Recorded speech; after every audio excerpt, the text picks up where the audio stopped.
The year was 1896. The setting was Athens, Greece. The first modern Olympic Games were underway. Athletes from around the world gathered to compete. Among them was a young man about to make history.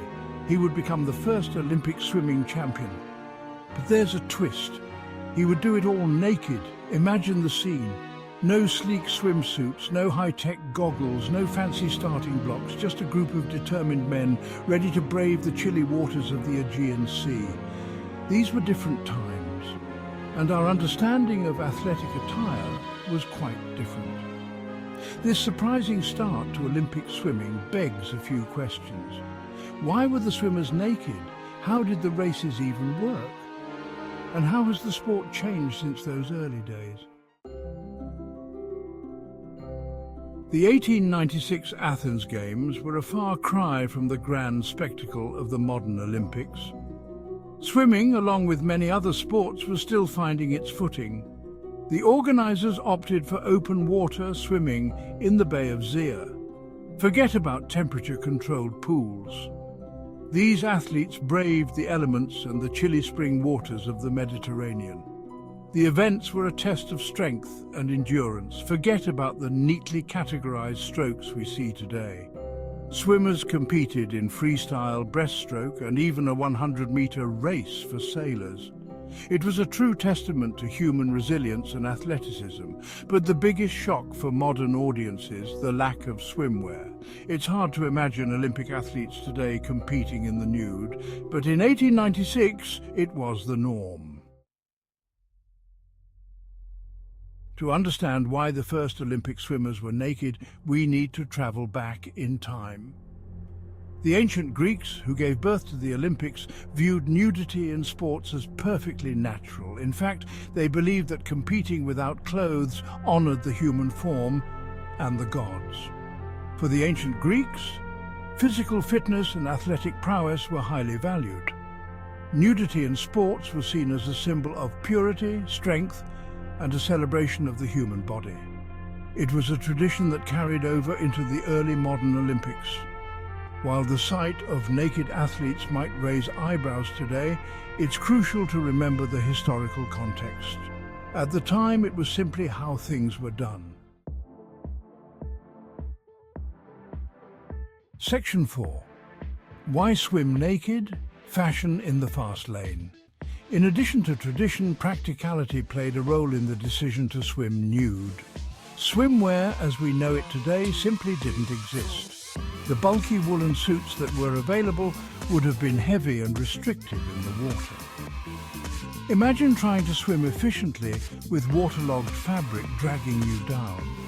It's no wonder athletes opted to go au naturel. It was the most practical option for achieving speed and freedom of movement in the water. However, as the sport evolved, so did the attire. The development of lighter and more form-fitting swimsuits revolutionized swimming, allowing athletes to move through the water with greater ease and speed. Section 5. A sea change. The evolution of Olympic swimming. From those humble beginnings in the Bay of Zea, Olympic swimming has undergone a remarkable transformation. The sport has moved from open water to the familiar confines of temperature-controlled pools. Standardized strokes and distances have been established, creating a level playing field for competition. Gone are the days of sailors competing in 100-meter races. Today, Olympic swimming features a diverse range of events, from sprints to long-distance races, individual medleys and relays. And of course, the attire has seen a dramatic shift. Those early days of naked ambition have been replaced by high-tech swimsuits designed to minimize drag and maximize performance. Section 6. Making waves from strokes to speed. The evolution of swimming strokes has been another significant development in the sport. The early Olympics featured a mix of freestyle, breaststroke, and even backstroke. However, the strokes were not as refined or standardized as they are today. Over time, swimmers and coaches experimented with different techniques, leading to the development of the efficient and powerful strokes we see today. The crawl stroke, with its alternating arm movements and flutter kick, emerged as the fastest and most dominant stroke in freestyle events.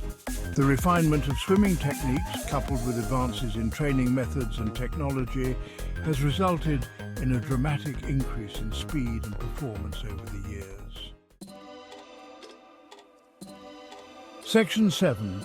Poolside Progress, Technology and Innovation.